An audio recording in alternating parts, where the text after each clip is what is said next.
ನಮಸ್ಕಾರ ಮಕ್ಕಳೇ, welcome to my YouTube channel. ಇವತ್ತಿನ ದಿನ ನಾನು ಗದ್ಯ ಭಾಗ 5ನೇ ತರಗತಿಯ ಗದ್ಯ ಭಾಗವಾದಂಥ ಮೊದಲನೇ ಗದ್ಯ ಭಾಗವಾದಂಥ ಒಟ್ಟಿಗೆ ಬಾಳುವ ಆನಂದ. ಒಟ್ಟಿಗೆ ಬಾಳುವ ಆನಂದದ ಇದು ಪದಗಳ ಅರ್ಥ, ಪ್ರಶ್ನೋತ್ತರಗಳು ಮತ್ತು ಬಿಟ್ಟ ಸ್ಥಳ ತುಂಬಿರಿನ ಇವತ್ತು ಮುಗಿಸೋಣ ಬನ್ನಿ. ಮೊದಲನೇದಾಗಿ ಪದಗಳ ಅರ್ಥ. ಕಂಟಕ. ಕಂಟಕ ಅಂತ ಹೇಳಿದ್ರೆ ಟ್ರಬಲ್, ಕೇಡು, ವಿಪತ್ತು, ಡಿಫಿಕಲ್ಟಿ. ಕಂಟಕ ಅಂತ ಹೇಳಿದ್ರೆ ಟ್ರಬಲ್. ಜಗಳ, ಫೈಟಿಂಗ್, ಕಲಹ, ಕ್ವಾರಲ್. ಜಂಬ ಅಂದರೆ ಪ್ರೈಡಾಗಿ ಫೀಲ್ ಆಗುವಂಥದ್ದು. ಜಂಬ ಅಂತ ಹೇಳಿದ್ರೆ ಪ್ರೈಡ್ ಫೀಲ್ ಆಗುವಂಥದ್ದು. ಅಂದರೆ ನಾನು ಬೆಟರು, ನನಗಿಂತ ಬೇರೆ ಯಾರೂ ಇಲ್ಲ ಅಂತ ನಾವು ಫೀಲ್ ಆಗ್ತೀವಲ್ಲ, ಅದನ್ನು ಜಂಬ. ಗರ್ವ, ಒಣ ಆಡಂಬರ. ನೇಗಿಲು, ಪ್ಲಗ್, ಭೂಮಿಯನ್ನು ಉಳುವ ಸಾಧನ. ರೈತ, ಫಾರ್ಮರ್, ಬೇಸಾಯ ಮಾಡುವವನು.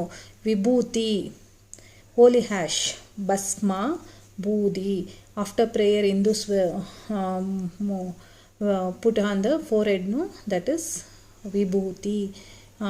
ಇಕ್ಕೆ, ಹಕ್ಕಿಗಳ ಮಲ. Bird dropping. ಇಕ್ಕೆ ಅಂತ ಹೇಳಿದ್ರೆ ಬರ್ಡ್ ಡ್ರಾಪಿಂಗ್. ಓಕೆ, ನೆಕ್ಸ್ಟು ನಾವು ಎರಡನೇದಾಗಿ ಆಮೇಲೆ ನೋಡೋಣ. ಕೆಳಗಿನ ಪ್ರಶ್ನೆಗಳಿಗೆ ಉತ್ತರಿಸಿ. ಗುಂಡನೆಯ ಕಲ್ಲು ಎಲ್ಲಿತ್ತು? ಮೊದಲನೇ ಪ್ರಶ್ನೆ, ಗುಂಡನೆಯ ಕಲ್ಲು ಎಲ್ಲಿತ್ತು?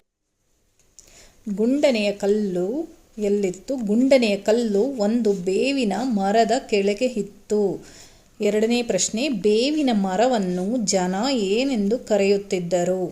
ಬೇವಿನ ಮರವನ್ನು ಜನ ಅಮ್ಮನ ಮರ ಎಂದು ಕರೆಯುತ್ತಿದ್ದರು. ಕಲ್ಲು ಕೋಪದಿಂದ ಏನು ಮಾಡಿತು?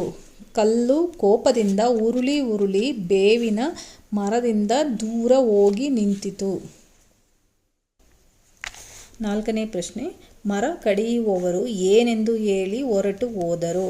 ಮರ ಕಡಿಯುವವರು ಬಂದು ಇದು ಅಮ್ಮನ ಮರ, ಕಡಿಯುವುದು ಬೇಡ ಎಂದು ಹೇಳಿ ಹೊರಟು ಹೋದರು. ಐದನೇ ಪ್ರಶ್ನೆ, ಕಲ್ಲು ಒಡೆಯುವವರು ಏನೆಂದು ಹೇಳಿ ಹೊರಟು ಹೋದರು? ಕಲ್ಲು ಒಡೆಯುವವರು ಬಂದು ಇದು ಅಮ್ಮನ ಕಲ್ಲು, ಒಡೆಯುವುದು ಬೇಡ ಎಂದು ಹೇಳಿ ಹೊರಟು ಹೋದರು. ಥರ್ಡ್ ಮೇನ್, 2-3 ವಾಕ್ಯಗಳಲ್ಲಿ ಉತ್ತರಿಸಿ.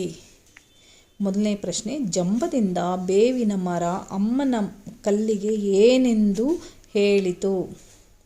ಜಂಬದಿಂದ ಬೇವಿನ ಮರ ಅಮ್ಮನ ಕಲ್ಲಿಗೆ, ನಾನು ಅಮ್ಮನ ಮರ, ನೀನು ನನ್ನ ಕೆಳಗಿರುವುದರಿಂದ ನಿನ್ನನ್ನು ಅಮ್ಮನ ಕಲ್ಲು ಎಂದು ಜನ ಕರೆಯುತ್ತಾರೆ ಎಂದು ಹೇಳಿತು. ಎರಡನೆಯದು, ಜಂಬದಿಂದ ಅಮ್ಮನ ಕಲ್ಲು ಬೇವಿನ ಮರಕ್ಕೆ ಏನೆಂದು ಹೇಳಿತು?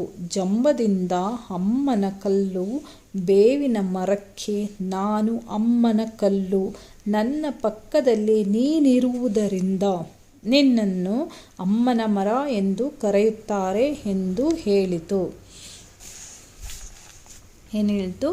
ಜಂಬದಿಂದ ಅಮ್ಮನ ಕಲ್ಲು ಬೇವಿನ ಮರಕ್ಕೆ, ನಾನು ಅಮ್ಮನ ಕಲ್ಲು, ನನ್ನ ಪಕ್ಕದಲ್ಲಿ ನೀನಿರುವುದರಿಂದ ನಿನ್ನನ್ನು ಅಮ್ಮನ ಮರ ಎಂದು ಕರೆಯುತ್ತಾರೆ ಎಂದು ಹೇಳಿತು. ಮೂರನೇ ಪ್ರಶ್ನೆ, ಬೇರೆ ಬೇರೆಯಾಗಿದ್ದ ಬೇವಿನ ಮರ ಮತ್ತು ಕಲ್ಲನ್ನು ನೋಡಿ ರೈತನು ತನ್ನ ಮಕ್ಕಳಿಗೆ ಏನು ಹೇಳಿದನು? ಬೇರೆ ಬೇರೆಯಾಗಿದ್ದ ಬೇವಿನ ಮರ ಮತ್ತು ಕಲ್ಲನ್ನು ನೋಡಿ ರೈತನು ತನ್ನ ಮಕ್ಕಳಿಗೆ, ಈ ಮರವನ್ನು ನಾಳೆ ಕಡಿಸಿ ನೇಗಿಲು ಚಕ್ರ ಮಾಡಿಸಿ ಮತ್ತು ಈ ಕಲ್ಲನ್ನು ನಾಳೆ ಕಲ್ಲು ಒಡೆಯುವವರಿಂದ ಹೊಡೆಸಿದರೆ ನೇಗಿಲನ್ನು ಕಟ್ಟಿ ಉಳಲು ಬರುತ್ತದೆ ಎಂದು ಹೇಳಿದನು. ನಾಲ್ಕನೇ ಪ್ರಶ್ನೆ, ಬೇವಿನ ಮರ ಮತ್ತು ಅಮ್ಮನ ಕಲ್ಲು ಮತ್ತೆ ಹೇಗೆ ಸ್ನೇಹಿತರಾದವು? ರೈತನು ತನ್ನ ಮಕ್ಕಳಿಗೆ ಮರವನ್ನು ಕಡಿಯಲು ಮತ್ತು ಕಲ್ಲನ್ನು ಒಡೆಯಲು ಹೇಳಿದ್ದನ್ನು ಕೇಳಿ ಮರ ಮತ್ತು ಕಲ್ಲು ಎರಡು ಭಯದಿಂದ ನಡುಗಿದವು. ನಾವಿಬ್ಬರು ಒಬ್ಬರಿಂದ ಒಬ್ಬರು ದೂರವಾಗಿದ್ದರೆ ಜನರು ನಮ್ಮಿಬ್ಬರನ್ನು ನಾಶ ಮಾಡುತ್ತಾರೆ, ಆದ್ದರಿಂದ ನಾವಿಬ್ಬರು ಉಳಿಯುವುದಿಲ್ಲ ಎಂಬ ತಿಳುವಳಿಕೆ ಮರ ಮತ್ತು ಕಲ್ಲಿಗೆ ಬಂದಿತು. ತಾನು ತಾನು ಇನ್ನೊಂದರಿಂದ ಸುಖವಾಗಿರುವುದು ಎಂದು ತಿಳಿದು ಬೇವಿನ ಮರ ಮತ್ತು ಅಮ್ಮನ ಕಲ್ಲು ಮತ್ತೆ ಸ್ನೇಹಿತರಾದವು. ಈ ಖಾಲಿ ಬಿಟ್ಟ ಸ್ಥಳಗಳನ್ನು ಸೂಕ್ತ ಪದಗಳಿಂದ ತುಂಬಿರಿ.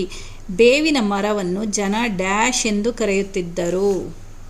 ಬೇವಿನ ಮರವನ್ನು ಜನ ಅಮ್ಮನ ಮರ ಎಂದು ಕರೆಯುತ್ತಿದ್ದರು. ಎರಡನೇದು, ನಾವಿಬ್ಬರು ಒಬ್ಬರಿಂದ ಒಬ್ಬರು ಡ್ಯಾಶ್ ಜನರು ನಮ್ಮಿಬ್ಬರನ್ನು ನಾಶ ಮಾಡುತ್ತಾರೆ. ನಾವಿಬ್ಬರು ಒಬ್ಬರಿಂದ ಒಬ್ಬರು ದೂರವಿದ್ದರೆ ಜನರು ನಮ್ಮಿಬ್ಬರನ್ನು ನಾಶ ಮಾಡುತ್ತಾರೆ. ಮೂರನೇದು, ಅಮ್ಮನ ಮರ ಡ್ಯಾಶ್ ಬೇಡ ಎಂದು ಹೊರಟು ಹೋದರು. ಇದು ಅಮ್ಮನ ಮರ, ಕಡಿಯುವುದು ಬೇಡ ಎಂದು ಹೊರಟು ಹೋದರು. ನಾಲ್ಕನೆಯದು, ಕಲ್ಲು ಒಡೆಯುವವರು ಬಂದು ಅಮ್ಮನ ಕಲ್ಲು ಡ್ಯಾಶ್ ಬೇಡ ಅವರು ಹೊರಟು ಹೋದರು. ಕಲ್ಲು ಒಡೆಯುವವರು ಬಂದು ಅಮ್ಮನ ಕಲ್ಲು ಒಡೆಯುವುದು ಬೇಡ ಎಂದು ಅವರು ಹೊರಟು ಹೋದರು. ಐದನೇದು, ಎಲ್ಲರೂ ಡ್ಯಾಶ್ ಬಾಳಿದರೆ ಎಲ್ಲರೂ ಡ್ಯಾಶ್ ಇರಬಹುದು. ಎಲ್ಲರೂ ಒಟ್ಟಾಗಿ ಬಾಳಿದರೆ ಎಲ್ಲರೂ ಸುಖವಾಗಿ ಇರಬಹುದು.